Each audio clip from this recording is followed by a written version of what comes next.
Երկրորդ ընթերցում էլի քննարկելու ենք եւ ավելի լավարկելու նախագիծը։ Պարոն Սարգսյան, դուք հրապարակեցիք լիքը թվեր։ Ես հիմա էկրանի այն կողմից շարքային քաղաքացի եմ։ Մեկ էլ լսեցի, բայց ծառայությունը 1.5 տարի է դառնում։ Մեկ էլ լսեցի շարքայինը ուսումնական զորամասից հետո 100,000 է ստանում։ Մեկ էլ լսեցի, որ 1.200,000 ծառայությունն ավարտելուց հետո է ստանում, որը չկա, ոչ մի բան չկա։ Փոխնախարարներ են նստած։ Պաշտպանության նախարարությունը պատրաստ է ծառայությունը դարձնել 1.5 տարի։ Բայց, հա, ասածս ինչա, պարոն Սարգսյան, քաղաքացին այնքան թվեր լսեց, այնքան սիրուն թվեր, որոնք ձեր նախագծում չկա։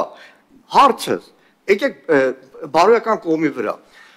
Ես ունեմ 2 որդի։ Ճկռալով այդ 24 միլիոններ չէ դարձնում։ Ճկռալով մի հատ 24 միլիոն տվեցի։ Մի տղուս ծառայությունից ազատեցի։ Ծառայությունից ազատում են էլի, բան չեն անում։ Լավ, այն մյուս տղուս, այդ 24 միլիոնը չեմ կարողանալու տալ։ Ընտանիքի մեջ 2 որդիների ծնողի նկատմամբ վերաբերմունքը եւ 2 որդիների միջև հարաբերությունը, ես դեռ չեմ ասում օտար քաղաքացիների, երբ որ ասենք ուսումնական զորամասում կան 3 ծառայող, մեկի պապան տվել է 24 միլիոն մի ամիսա ծառայում, մեկի պապան տվել է 20 միլիոն, 18 միլիոն 4 ամիսա ծառայում, այն մեկի պապան չի կարողացել տա ու 24 ամիս պետքա ծառայի։ Դուք պատկերացնում եք զորամասում այդ 3 զինվորի փոխհարաբերությունը։ Այդ բարոյական առումով։ Դուք ասում եք 2000 քաղաքացի կօգտվի օրենքից։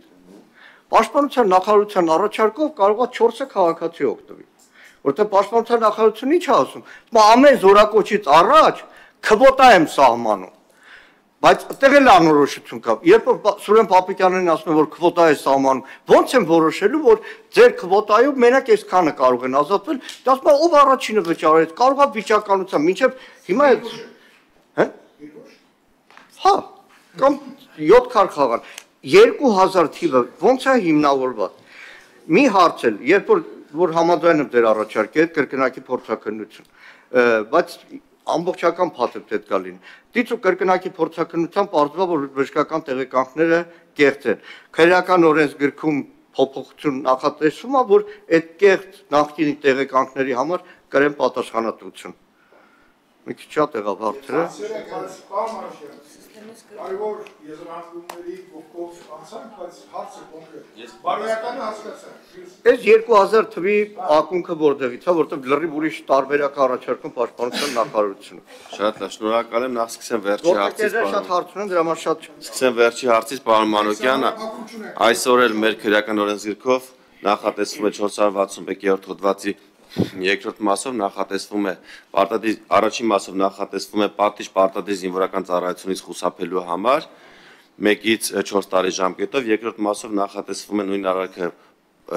փաստաթղթերի կեղծմամբ անելու դեպքում ավելի խիստ պատիժ, մինչև 6 տարվա պատիժ, որևէ բան փոխելու կարիք չկա, այդ օրենսդրությունը մենք արդեն ունենք եւ կարող ենք կիրառել եւ նաեւ 461-րդ հոդվածի վերջի մասով կա խրախուսական նորմ այն քաղաքացիները, ովքեր խուսափել են պարտադիր զինվորական ծառայությունից, եթե կամովին կդիմեն, որպեսզի անցնեն պարտադիր զինվորական ծառայություն, նրանք ազատվում են քրեական պատասխանատվությունից, այսինքն մենք ունենք վերջին 5 տարիների ընթացքում ավելի քան 43000 ազատված քաղաքացիների առողջական խնդիրների պատճառով, բնականաբար մենք նպատակ չունենք նրանց դատապարտելու ազատազրկման, այլ նրանց մի մասը, ովքեր որ կլինեն, եթե տեղեկատվություն եւ կտան կրկնակի փորձակրություն եւ կտեսնենք, որ նրանք չունեն առողջական խնդիրներ, նրանք եթե զորակոչվեն պարտադիր զինվորական ծառայության, չեն դատապարտվի։ Հաջորդ անարդարության մասով նշեմ, պարոն Մանուկյան, որ անարդարությունը այսօր առկա է եւ շատ անարդար իրավիճակ ունենք այսօր Հայաստանի Հանրապետությունում եւ օրենքը գալիս է շտկելու այն անարդար վիճակը, որը Հայաստանի Հանրապետությունում առկա է։ Մենք ունենք ազգային ժողովում падգամավորներ, ում զավակները այսօր դպրոցում սովորում են վերջին դասարանում եւ պետք է այս զորակոչին կամ ձմեռային զորակոչին զորակոչվեն պարտադիր զինվորական ծառայության։ Ունենք падգամավորի զավակ, ով իրենց դասարանում միակ Հայաստանի Հանրապետության քաղաքացի տղան է, փաստացի դպրոցը ավարտելուց հետո միայն ինքն է զորակոչվելու ծառայության, մնացած իր դասընկերները չեն զորակոչվելու։ Սա անարդար է, թե անարդար չէ զորակոչվողի նկատմամբ։ Եվ ունենք եւս մեկ գործընկեր, ում դասարանում միայն իր որդին է զորակոչվելու եւ եւս մեկը, իսկ մնացած 12 տղաները կամ Հայաստանի քաղաքացի չեն կամ արդեն իրենց հարցերը ուրիշ ճանապարհով լուծել են։ Խնդիրը ինչի մասին է, որ մենք պետք է այնպես անենք, որպեսզի նվազագույնի հասցնենք կոռուպցիոներների գործունեությունը եւ նաեւ տանք խրախուսական կետ, որպեսզի մեր այս քաղաքացիները փակելու դեպքում ոչ թե արտագաղթի ճանապարհը բռնեն, այլ գան ծառայեն մեր զինված ուժերում։ Շատ լավ, հաջորդը։ Արձագանքում եք